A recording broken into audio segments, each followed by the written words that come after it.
This is the 10th session on how to develop mental and emotional fitness. It's about how to correct the irrational thinking identified in session.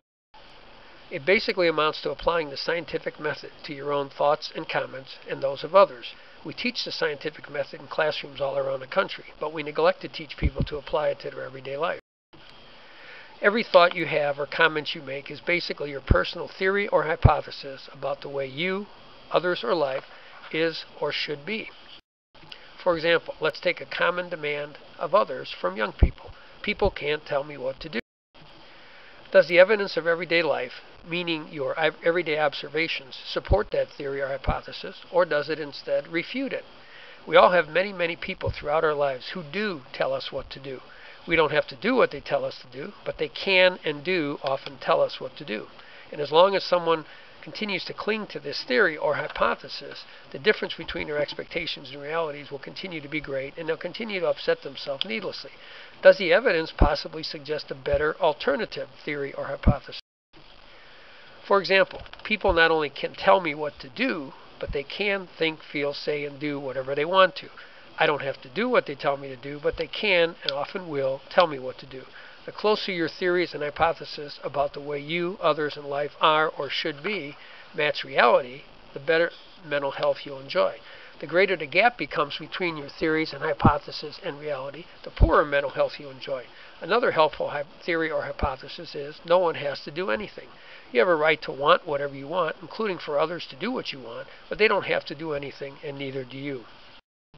As noted above, we teach the scientific method in classrooms all around the country. The thing we neglect to do is teach or encourage people to apply it to their everyday life.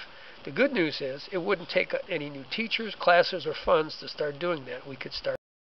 Many years ago, Dr. Ellis developed a step-by-step approach for identifying and correcting automatic irrational beliefs. The steps he developed were designed to help people think more rationally and to generate a more functional amount of emotion or unhappiness when unhappiness was unavoidable, and to behave in a more rational way, a way that would make their lives better instead of worse.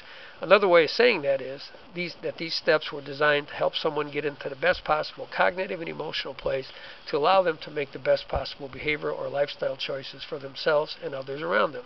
A was the activating event. Activating events can be real or imagined. B was for the automatic irrational belief someone has about the event or themselves, others, in life. C was for consequences, what people feel as a consequence of what they believe about their activating events or themselves, others, in life, and what they do as a consequence of what they think and feel. D stood for disputing. Finally, Step E stood for effective coping statements, or what people could tell themselves instead to more effectively deal with what they don't like and be more likely to generate a more functional amount of emotion. Disputing means to question and challenge someone's automatic and irrational beliefs. A simple way to dispute, question, or challenge beliefs is to simply ask, is that a fact or an opinion? When people disturb themselves needlessly, it's because they think in terms of opinions rather than in terms of facts. They treat their simple opinions, which they have every right to, as if they are facts. And the more they repeat their opinions to themselves or out loud, the more rutted it becomes in their brain, the more automatic it becomes because of that, and the more it seems like a fact instead of the simple opinion it is. For example, is people can't tell me what to do a fact or an opinion? As long as someone continues to treat this opinion as if it's a fact, they'll continue to disturb themselves unnecessarily because the difference between their expectation and reality will continue to be great.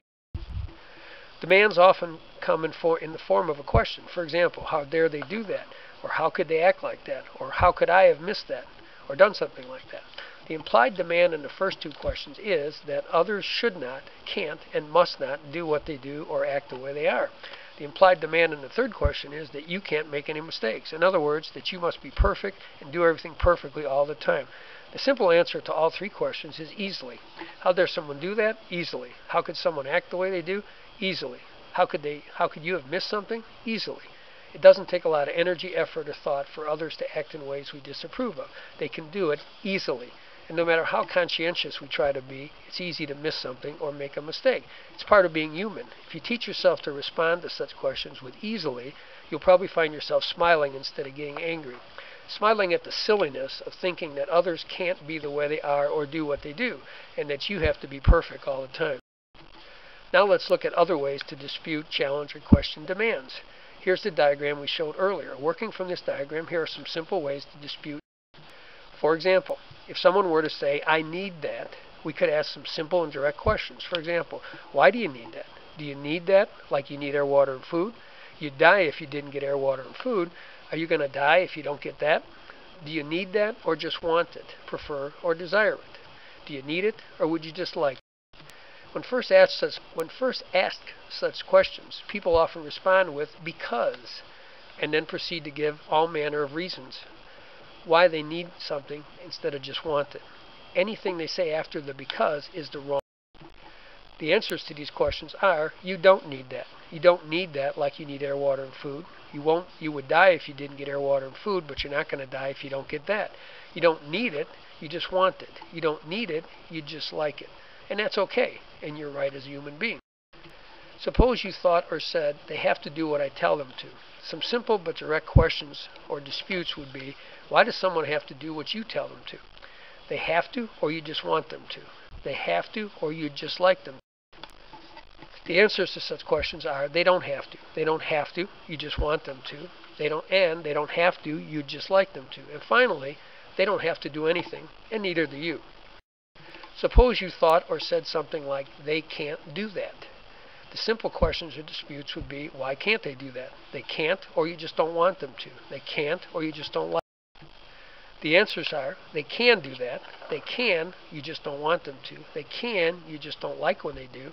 And finally, they can do whatever they want to. And so can you.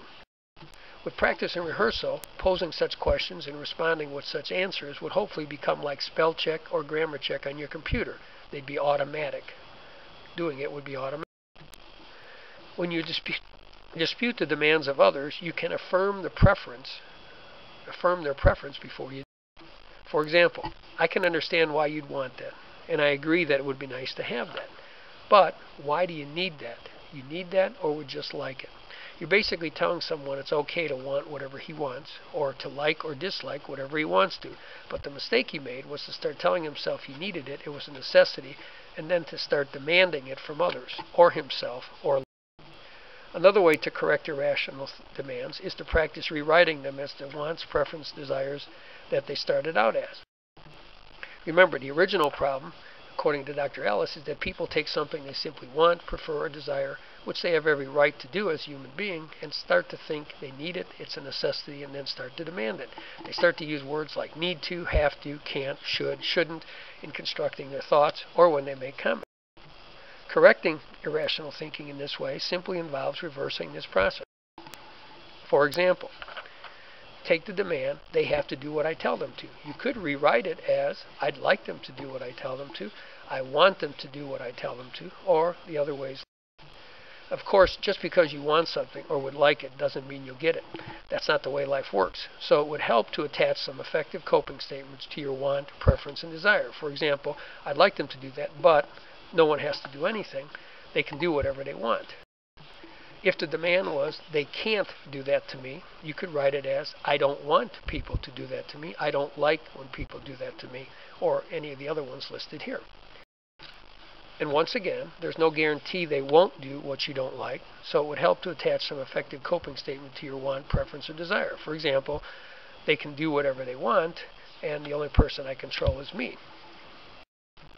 Dr. Paul Hawk is an REBT therapist in Davenport, Iowa. He contends that when you don't like a situation you're in, you have 4 basic choices: to problem solve and assert yourself, to tolerate what's happening with disturbance, to tolerate what is happening without disturbance, and if those 3 options don't work for you, to simply leave. The best way to assert yourself is with what are called I messages. When people are being demanding, they typically use you messages. You messages tell the other person what to do and demand they do it. I messages simply give information. For example, what you like or don't like and what you want, prefer, or desire instead. And they leave it up to the other person what to do about that information. At the same time, I messages are the best way to assert yourself. They are a great way to practice not being. Doing so would be an example of what REBT therapists call putting your behavior where you want your attitude to be. In this case, putting your verbal behavior where you want your attitude to be. If you force yourself to express your wants, preferences, and desires with I messages, your attitudes toward yourself, others, and life will probably change, and you'll generate less emotion. So how do we dispute awfulizing? Again, we start with the diagram. We dispute awfulizing by once again asking simple but direct questions. For example, why is that so awful? As in the worst possible thing that could happen. Is it awful or just unpleasant? Is it awful or just inconvenient? Is it awful or just uncomfortable? And finally, is it awful like filling in the blank with something like having cancer? The answers are, it's really not awful. It's not really the worst possible thing that could happen or the end of the world. It's not awful, it's just unpleasant. It's not awful, it's just inconvenient. It's not awful, it's just uncomfortable. And at least it's not as bad as filling in the blank with something like having cancer.